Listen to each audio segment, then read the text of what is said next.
ঘরের বুয়া এরা কোটি কোটি টাকার মালিক হয়ে গেছে। অতএব এই টাকাগুলো ছিল আমার আপনার মাথার ঘাম পায়ে ফেলে অর্জিত সম্পদ তারা ভোগ করে নিয়ে গেছে। এভাবে আর আমরা বাংলাদেশকে ছেড়ে দিতে পারি না। আমরা যেহেতু মুসলিম অধ্যুষিত বাংলাদেশ, 92% লোক মুসলমান বাংলাদেশ, আমরা চাই যে এই দেশটা একদিন কোরআন দিয়ে শাসন হোক, ঠিক না? এটা আপনারা চান, ঠিক আছে? আর দেখেন গত কিছুদিন আগে যে বৈষম্য বিরোধী আন্দোলন হয়েছে সব আপনাদের মধ্যে এরকম করেছে। এজন্য এই সকল বৈষম্য দূরীভূত করতে হলে কোরআনের শাসন, রাসূল সাল্লাল্লাহু আলাইহি ওয়াসাল্লামের জীবন আদর্শ ছাড়া সম্ভব। যেহেতু চান যে কোরআনের আদর্শে এই বাংলাদেশ গঠিত হোক, সেজন্য আপনারা বাংলাদেশ আমাদের চাচ্ছে এরকম আমরা মাঝে মাঝে আপনাদেরকে নিয়ে কোরআন তালিম, হাদিস পাঠ, ভাই একটু এখানে আসেন, কিছু কথা শুনেন। প্রতিষ্ঠার জন্য আমরা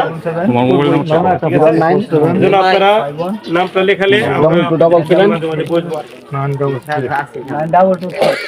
আমরা